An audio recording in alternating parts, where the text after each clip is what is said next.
لاہور میں ایک دن لیکچر دے رہا تھا اور عنوان تھا اللہ مل سکتا ہے۔ ایک صاحب کھڑے ہوئے اور مجھے کہنے لگے کہ آپ کو کیسے ملا، آپ کو اللہ کیسے ملا؟ میں نے کہا یار اگر مل گیا ہوتا تو میں خاموش ہو چکا ہوتا، ابھی تو میں بول رہا ہوں، اس کا مطلب ہے نہیں ملا۔ تو جب اس کی معرفت مل جاتی ہے تو خاموشی مل جاتی ہے، جب اس کی معرفت نصیب ہو جاتی ہے تو بندہ خاموش ہو جاتا ہے۔ اسی لیے سراج توسی علیہ الرحمہ نے ایک بہت حسین بات کہی، اپنی کتاب ہے للہ ما فی التصوف، کہنے لگے جو اللہ کو کم کم جانتے ہیں وہ اسے زور زور سے پکارتے ہیں، کیونکہ دور جو بھی ہو اس کو زور سے بلا کے پکارا جاتا ہے، اور جو اللہ کو ذرا قریب سے جانتے ہیں وہ اس سے کانا پھوسی کرتے ہیں، گوشے میں بات کرتے ہیں، اور جو اللہ کو بہت زیادہ قریب سے جانتے ہیں وہ ہیبت میں مبتلا ہو جاتے ہیں، وہ ہیبت میں مبتلا ہو جاتے ہیں، وہ اپنا ہوش کھو دیتے ہیں، اپنا شعور کھو دیتے ہیں، اپنی یاد کھو دیتے ہیں۔ یہ ہے اس کا قرب۔ اب حضرت علی کرم اللہ وجہہ رضی اللہ تعالیٰ عنہ سے پوچھا گیا کہ اللہ کو کہاں تلاش کریں؟ تو مولا علی نے فرمایا دکھی دلوں میں، وہاں اس کا ٹھکانہ ہے۔ اب آپ دکھی کو اور دکھی کر رہے ہیں، اللہ کیسے ملے گا؟ دکھی کے مرہم رکھ دیں، اس سے کندھا جوڑ لیں، اس کی تیمارداری کریں، اس کی بیماری دور کریں، اس کی پریشانی دور کریں، اس کی غربت دور کریں، اس کی عزت بحال کریں، اندر ہی بیٹھا ہوا ہے، وہ وہیں بیٹھا ہوا ہے۔ جب اتنی بات مالک کہہ رہا ہے کہ اگر تو میرے بیمار بندے کے پاس آتا تو مجھے وہیں پاتا، ہم نے تو کبھی ہسپتالوں کا رخ ہی نہیں کیا، ہم نے تو یہ کبھی سوچا ہی نہیں کہ یہ دکھی جو ہیں یہ ہسپتالوں میں بیمار پڑے ہیں، اگر میں ان کے پاس جاؤں تو اللہ مجھے وہیں مل جائے گا۔ پھر اللہ کہتا ہے اگر تو میرے بھوکے بندے کو کھانا کھلاتا تو مجھے ہی کھلاتا۔ اے اللہ تو بھی کھاتا پیتا ہے؟ انہوں نے کہا جب میرا بندہ کھاتا تو میں اس کے ساتھ ہی ہوتا۔ یہ اللہ اپنے پتے دے رہا ہے۔ پھر وہ کہہ رہا ہے میرے بندے تو مجھے پکار، میں تیری سنتا ہوں، میں تیری قبول کرتا ہوں، میں تیری شہرک سے بھی قریب ہوں۔ ایڈریس دے رہا ہے، یعنی کہ شہرک سے قریب کہ آپ کے دل میں۔ اللہ کے رسول صلی اللہ علیہ وسلم سے پوچھا گیا یا رسول اللہ صلی اللہ علیہ وسلم اللہ کہیں سماتا ہے؟ فرمایا کہیں نہیں۔ پھر سوال کیا گیا کہ اللہ کے حبیب اللہ کہیں سماتا ہے؟ فرمایا کہیں نہیں۔ پھر تیسری بار جب پوچھا گیا ہاں سماتا ہے دل مومن میں، دل مومن میں۔ یہ تصدیق کر رہے ہیں مخبر صادق،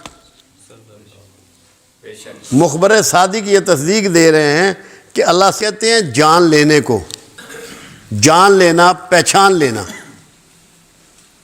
پہچان لینا، جان لینا، اور عارف کہتے ہیں جاننے والے کو۔ تو معرفت کا مطلب یہ ہے ایسا علم حاصل ہو جانا، ایسا ادراک حاصل ہو جانا، ایسی روحانیت حاصل ہو جانا کہ جس سے آپ اللہ کو پہچان لیں اور جان لیں۔ یہ اتنا آسان کام بہرحال نہیں ہے۔ مجھے ایک بار کسی نے پوچھا کہ کیا آپ کو معرفت نصیب ہو گئی؟ میں نے کہا ایک حد تک تو ایک بات سمجھ میں آئی کہ جب بندہ یہ جان لے کہ میں کچھ بھی نہیں جانتا اور کچھ بھی نہیں جانتا اور کچھ بھی نہیں جان سکتا تو اسے معرفت نصیب ہو جاتی ہے۔ اس لیے اسے یہ پتہ لگ جائے کہ میں صفر کے برابر ہوں، میری کوئی حیثیت ہی نہیں ہے، اتنے بڑے کارخانہ قدرت میں میری کوئی حیثیت نہیں ہے، میرے پاس ایسا کوئی آلہ نہیں ہے کہ میں اتنے بڑے علم کو جانی عاشقی ہوتا ہے، بے شک بے شک عام مسلمان مومن نہیں ہوتا۔ بالکل صحیح۔ اسی لیے سورہ حجرات نے اس کو بالکل تقسیم کر دیا، مومن کو الگ چھانٹ دیا اور مسلم کو الگ چھانٹ دیا۔ یہ مومن تھے جو کملی والے کے آگے کھڑے ہو جاتے تھے کہ تیر ہماری چھاتی پہ لگے، کملی والے کی طرف تیر نہ آئے، یہ عشق ہے۔